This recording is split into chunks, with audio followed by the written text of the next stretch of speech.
Good morning all of you. आज अपन जो पढ़ेंगे वो क्वाड्रेटिक इक्वेशंस के बारे में पढ़ेंगे।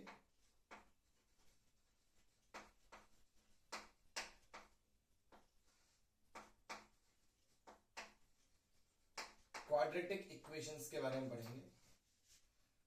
बहुत छोटा सा वीडियो है, आप पूरा इसको कंप्लीट देखिएगा तो आपको बहुत सारी जो है क्वेश्चन सॉल्व करने में इसमें हेल्प मिलेगी। क्वाड्रेटिक इक्वेशंस जो है, देखिए क्वाड्रेटिक इक्वेशन की जो जनरल फॉर्म है,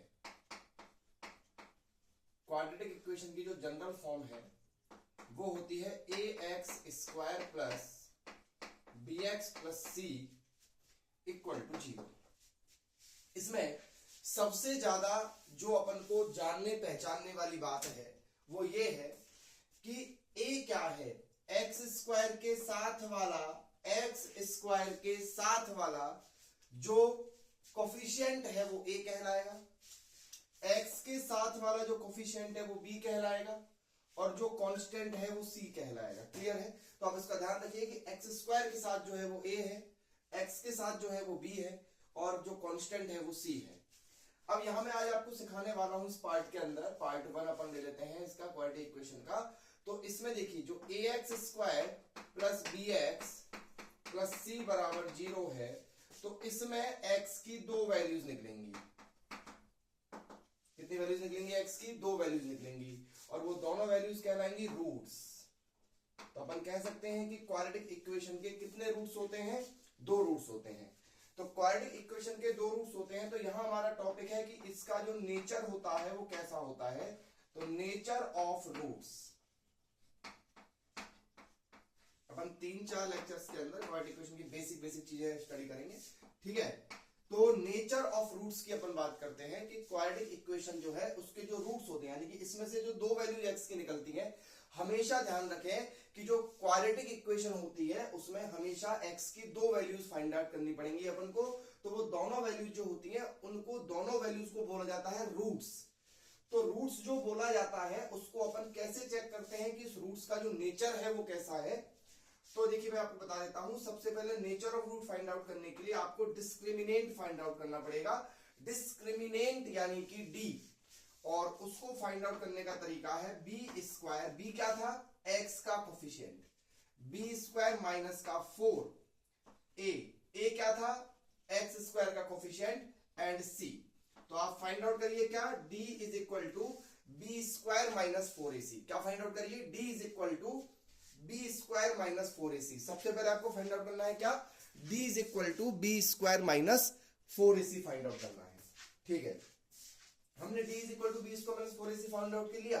अब जो d है उसकी तीन कंडीशंस बनेंगी, d की तीन कंडीशंस बनेंगी। पहली कंडीशन d की जो बनेगी वो ये बनेगी कि अगर मान लो d आपका 0 से बड़ा आ रहा है, पहली कंडीशन क्या बनेगी आपकी कि d आपका 0 से बड़ा आ रहा है। दूसरी कंडीशन आपकी जो बनेगी वो बनेगी कि हो सकता है d जो है वो 0 के बराबर ही आ जाए, 0 ही हो जाए।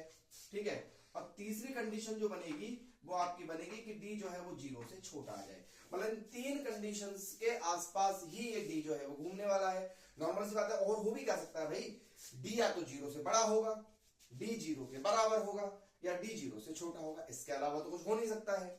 ठीक है, अगर d 0 से बड़ा आ जाता है, ध्यान से सुनिए, अगर d 0 से बड़ा आ जाता है यानी कि पॉजिटिव आ जाता है तो आपको लिखना है कि इसके जो रूट्स होंगे वो रियल रूट्स होंगे।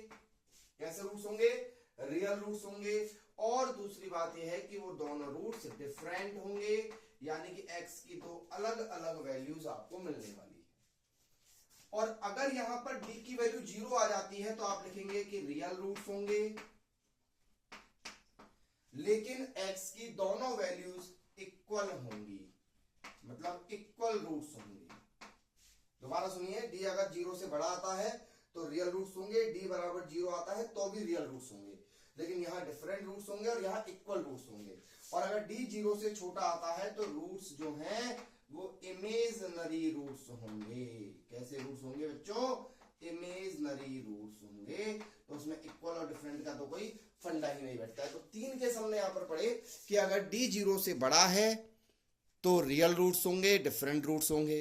रियल रूट्स होंगे, इक्वल रूट्स होंगे अगर d 0 के बराबर है, और अगर d 0 से छोटा आता है तो उसके रूट्स कैसे होंगे, इमेजनरी रूट्स होंगे। अब हम इस पर एक क्वेश्चन सॉल्व करते हैं, देखिए।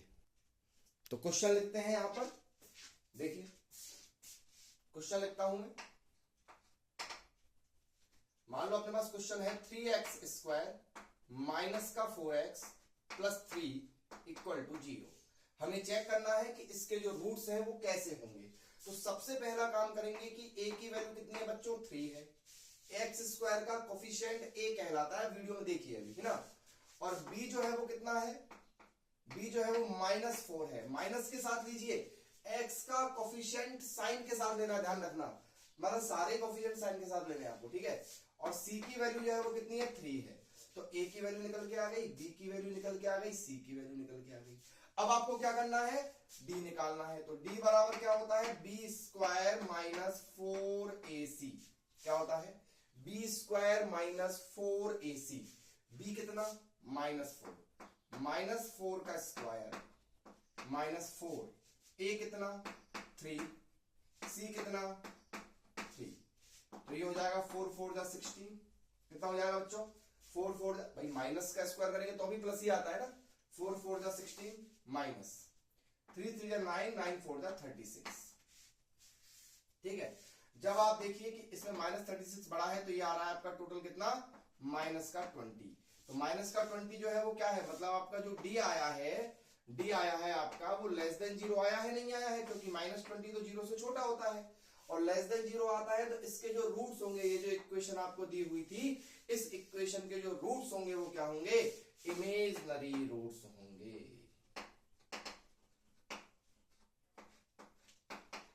तो इस तरीके से हम चेक कर सकते हैं कि रूट्स इमेजनरी होंगे या फिर रूट्स कैसे होंगे, रियल होंगे। ठीक है, चलिए एक और क्वेश्चन हम यहां लेते हैं, इसको आप नोट कर लीजिएगा वीडियो को पॉज करके। अगला देखिए, हम लेते हैं x² माइनस का 20x प्लस 100 इक्वल टू 0।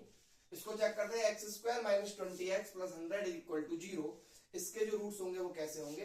तो यहाँ a निकालिए, b निकालिए, c निकालिए, वीडियो को पॉज करिए और उसको सॉल्व करिए, ठीक है ना। अच्छा, a की वैल्यू बताइए, x² के साथ, x² के साथ कुछ भी नहीं है तो 1 है। b कितना होगा, x के साथ कितना है, माइनस का 20, c कितना है 100। ठीक है, फिर आप d निकालिए, d बराबर क्या होता है बच्चों, b² माइनस 4ac।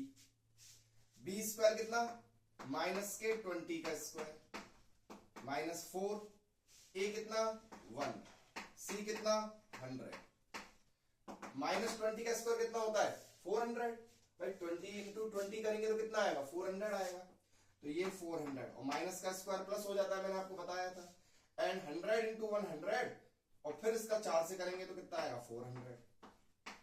तो 400 माइनस 400 कितना, 0। ओहो, d की वैल्यू अगर 0 आती है तो रियल रूट्स होंगे और इक्वल रूट्स होंगे। तो आंसर क्या आएगा, real roots plus equal roots. तो अपन ऐसे इन क्वेश्चंस को सॉल्व कर सकते हैं। अब अपनी बुक में से, एनसीईआरटी में से क्वेश्चंस निकालिए और इनको सॉल्व करिए, ठीक है। अब आपके सामने यहाँ पर 2 क्वेश्चंस लिखे हुए हैं, क्वेश्चन को पढ़ेंगे। Find the value of k if roots are equal of the following quadratic equation. अब देखिए इस प्रकार के क्वेश्चन भी इसमें बन सकते हैं। क्या कह रहा है क्वेश्चन में कि आपके पास जो इक्वेशन दी गई हैं इनमें एक एक चीज मिसिंग है। यहाँ पर a होना चाहिए था, जो a की वैल्यू होती थी 1 2 3 4 जो भी होती थी, उसकी जगह k रख दिया है और यहाँ b की जगह k रख दिया है। तो आपसे कह रहा है कि k की वैल्यू निकालिए और कंडीशन क्या दी हुई है कि रूट्स कैसे हैं, रूट्स इक्वल हैं। कंडीशन आपको दी गई है कि रूट्स कैसे हैं, इक्वल हैं। तो जैसे आपने देखा कि अरे रूट्स इक्वल है, तो रूट्स इक्वल है तो क्या किया जाए, डिस्क्रिमिनेंट को 0 किया जाए। तो हम क्या करते हैं, यहां पर a लिखते हैं। a कितना है बेटा, k है। b कितना है, 3 है। c कितना है, 1 है। तीनों चीजें लिखनी। x² के साथ जो होता है वो a होता है, x के साथ जो होता है वो b होता है और जो बाकी का होता है वो c होता है। तो हमने यहाँ पर क्या किया है, हमने लिख दिया है।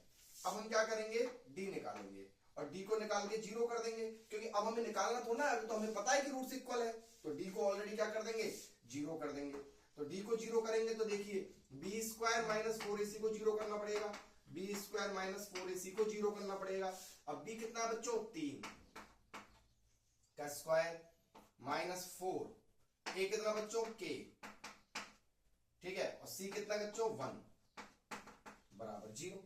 तो ये हो जाएगा 9 माइनस 4k, क्योंकि 4 इंटू के इंटू 1 4k बराबर 0। डन। अब हम क्या करेंगे, इस 4k को इधर ले जाएंगे, तो 9 बराबर क्या हो जाएगा 4k हो जाएगा, तो 4 इसके डिवाइड में आ जाएगा, तो यहां से k की वैल्यू कितनी हो जाएगी बच्चों 9/4। तो k की वैल्यू कितनी निकल के आती है यहां से 9/4। बहुत आराम से देखिए क्वेश्चन को कैसे सोल्व किया गया है। सबसे पहले मैंने a की वैल्यू रख दी, b की वैल्यू रख दी, c की वैल्यू रख दी। फिर मुझे पता था कि रूट्स इक्वल है, तो मैंने b² - 4ac को ऑलरेडी 0 कर दिया। फिर b की जगह मैंने 3 रखा, 3 का स्क्वायर माइनस लगाया, 4 लगाया, a लगाया, c लगाया, इक्वल टू 0 किया, तो 3 का स्क्वायर 9 हो गया, माइनस का 4k हो गया, बराबर 0 हो गया। यहां से मैंने k फाइंड आउट कर दिया। अब हम आते हैं अगले क्वेश्चन पे, क्वेश्चन नंबर 2 पे। अब इसमें से और अच्छे से समझिएगा। यहाँ पर a की वैल्यू कितनी है 2, यहाँ b की वैल्यू k दे दी और c की वैल्यू 3 दे दी, a ले लिया, b ले लिया, c ले लिया। अब हमें पता है कि रूट्स ऑलरेडी इक्वल हैं, तो अपन लगाएंगे b² माइनस का 4ac इक्वल टू 0। b कितना है बच्चों k², भाई b कितना है k है, तो k का स्क्वायर k² हो गया, माइनस 4, a कितना है 2, a कितना है 2 और c कितना है 3 इक्वल टू 0। तो k² माइनस, बोलो 3 2 जा 6, 6 4 जा 24, ठीक है, इक्वल टू 0। तो k² इज इक्वल टू 24, उधर चला जाएगा 24, स्क्वायर है, स्क्वायर को हटाइए और रूट लगाइए, तो k इज इक्वल टू √24। इसको प्लस माइनस लिख लीजिए, तो क्योंकि जब हम रूट हटाते हैं, स्क्वायर हटाते हैं, रूट लगाते हैं, तो प्लस माइनस √24 आता है। तो आज हमने जो पढ़ा है वो ये पढ़ा है कि कोई भी क्वाड्रेटिक इक्वेशन जो होती है, उसको जो रूट्स होते हैं उनका नेचर किस प्रकार का होता है, उसको कैसे फाइंड आउट किया जाता है।